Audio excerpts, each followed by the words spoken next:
Vous devez avoir des ETF dans votre portefeuille boursier, dans votre compte titre. Qu'est-ce qu'un ETF? Je vous donne sur cette vidéo les 5 bonnes raisons pour lesquelles vous devez avoir des ETF. A tout de suite après le jingle. Bon, go!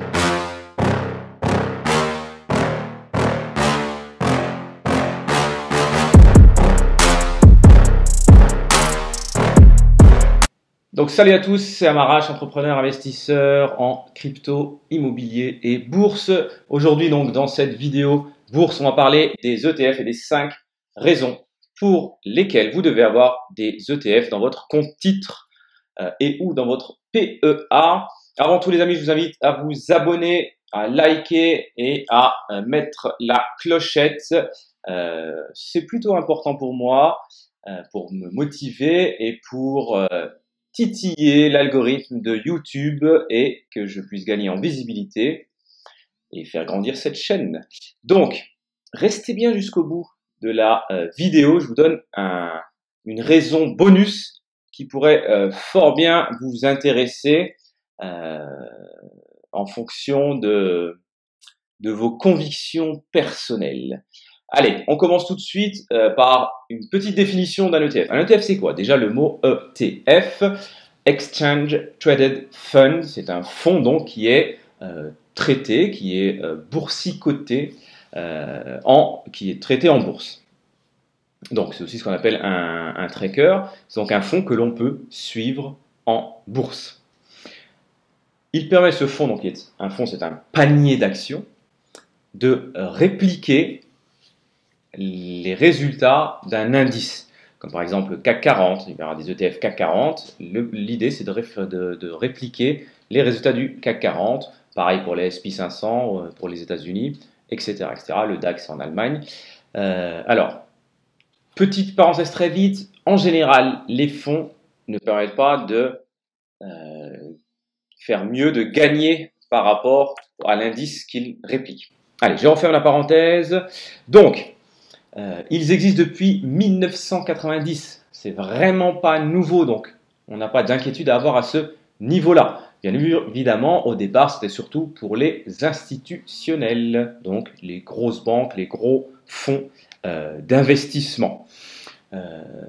Désormais, ils se sont totalement démocratisés et à 50%, ils sont utilisés par des institutionnels et les 50 autres pourcents, l'autre moitié de ces fonds, de ces ETF, est utilisé, investi par des particuliers comme vous et moi.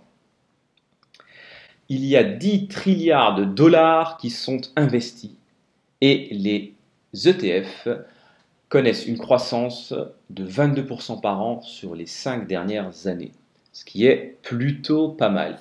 Il y a eu plusieurs générations de trackers. On va pas toutes les citer, mais la première génération, c'était les trackers qui répliquaient les grands indices, le CAC 40, le SP 500. En deuxième, on a eu ceux qui ont répliqué les indices sectoriels et thématiques. En troisième, on va avoir ceux qui ont répliqué, donc qui étaient basés sur les obligations et les matières premières. L'or, le pétrole, etc., etc.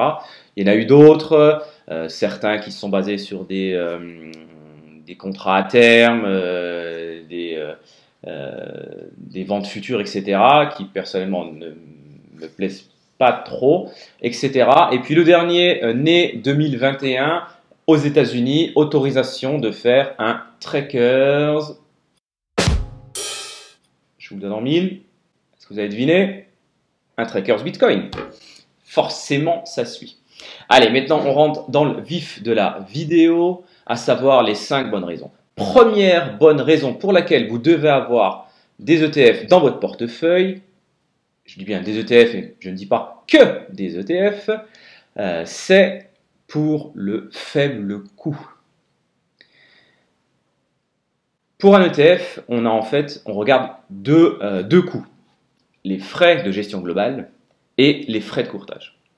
Les frais de courtage, désormais, c'est pas comme il y a 20 ans quand je commençais à investir, ils sont très très faibles. Moi, les ETF, quand j'en achète, ça doit me coûter dans les 50 centimes, donc c'est devenu assez marginal. Et puis, on a les frais de gestion globale. Pour prendre un exemple, chez BlackRock, qui est le plus gros fonds d'investissement au monde, le plus gros gestionnaire d'actifs au monde, sur lequel personnellement j'investis, je vous mets une vidéo sur laquelle je montre mes investissements. Et je l'ai fait majoritairement en passant par iShares, qui sont les ETF de chez BlackRock. Vous en avez chez Amundi, vous en avez chez UBS. Voilà, il y a plusieurs gros opérateurs qui en proposent. Donc chez eux, le iShares, donc l'ETF SP500, c'est 0,07% en gestion. C'est 10 fois moins que les fonds actifs. Et en sachant que les frais sont les mêmes que vous soyez un institutionnel qui va investir des dizaines de millions d'euros, de dollars, ou vous-même qui allez investir 100 euros par exemple. C'était donc le premier point pour lequel vous devez avoir des ETF. Deuxième point, la diversification. De nature, en fait, un ETF, c'est un outil de diversification. Parce qu'en fait, il duplique un indice qui lui-même est composé de dizaines, voire de centaines de titres différents. Le CAC 40, il y a 40 actions sur le CAC 40. Si on fait ce qui veut donc dire que vous serez, en achetant une seule action de l'ETF, investi dans 40 actions. Donc vous avez une diversification qui est assez folle pour un coût modeste, parce que allez, pour arrondir, on peut dire qu'à partir de 25 euros, vous pouvez avoir accès à des ETF et vous pouvez commencer à investir sur des actions américaines, sur des pays émergents, en dollars, en yens, en euros. Donc vous pouvez vous diversifier sectoriellement, géographiquement et monétairement. Troisième raison pour laquelle vous devez absolument avoir des ETF, la transparence. Comme on l'a dit plus tôt, c'est un fonds qui est coté en bourse. Donc ça veut donc dire que la valeur et la composition, elle doit être toujours visible quotidiennement. C'est surveillé par les gendarmes de la bourse, la SEC aux États-Unis, par exemple. Donc il y a une force de contrôle et surtout la transparence, parce que c'est coté au quotidien aux heures d'ouverture des bourses. Donc c'est totalement transparent, ou globalement très transparent. Il faut toujours faire attention. Il y a toujours des arnaques, il y a toujours des fonds. Dites-moi en commentaire si vous voulez que je vous fasse une vidéo justement sur les petits vices, les petits risques des ETF. Entre autres, par exemple, sur les ETF thématiques, certains ont des frais fous et très très peu de liquidité, par exemple. Dites-moi en commentaire, je me ferai un plaisir de vous tourner une vidéo sur le sujet. Quatrième raison pour laquelle vous devez avoir ces ETF, ces trackers, c'est la liquidité. On peut acheter et vendre un ETF à tout moment de la journée et de la semaine aux heures d'ouverture des places boursières. Mais évidemment, ce n'est pas comme les cryptos qui sont échangeables ou le Forex qui l'est à longueur de temps 24/24. Ceci étant, vous avez un besoin de liquidité, vous pouvez revendre vos ETF de la même façon qu'une action.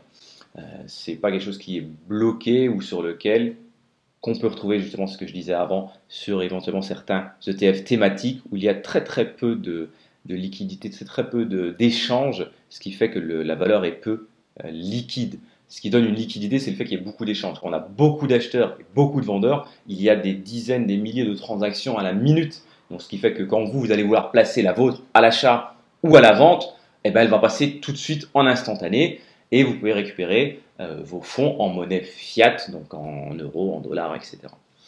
Cinquième raison pour laquelle vous devez avoir des ETF dans votre portefeuille ou dans votre PEA, c'est le choix. Pour en venir à BlackRock, chez BlackRock, ils ont 450 ETF différents, en obligations, en actions, en spécifique USA, spécifique énergie fossile, pétrole, etc. Donc le choix est juste fou. Voici sur cette petite vidéo assez courte, mais qui, je n'en doute pas, a fini de vous convaincre que vous devez acheter des ETF. Mais avant de vous remercier, chose promise, chose due, sixième raison, la raison bonus qui pour moi est hyper importante et qui le sera certainement aussi pour vous, ça permet aussi de répondre à ses convictions personnelles et profondes. Et ça, c'est pas évident tous les jours parce que on a l'image de la bourse, des actions, des traders, qui est un monde froid et que si lui a gagné de l'argent, c'est parce que forcément il a volé à un autre, etc., etc., etc. Et quand on a des convictions ou des envies personnelles, que ce soit au niveau par exemple social, au niveau d'engagement, etc., eh ben, ça peut être difficile. Alors qu'avec les ETF, eh bien, on peut avoir des choix bien spécifiques. Vous êtes chrétien, catholique, peu importe, il y a des fonds éthiques.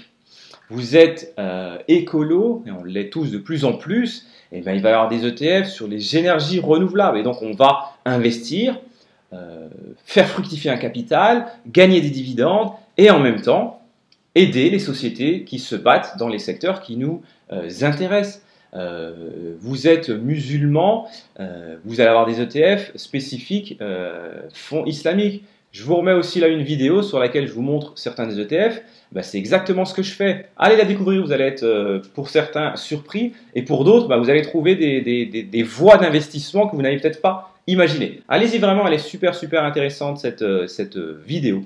Donc voici ce qu'on pouvait dire sur les ETF. J'espère donc vous avoir convaincu. De nouveau, petite invitation à faire un petit like avant de couper la vidéo. Ça ne vous coûte rien, c'est qu'un petit clic, mais ça peut beaucoup m'aider pour me mettre en avant sur YouTube.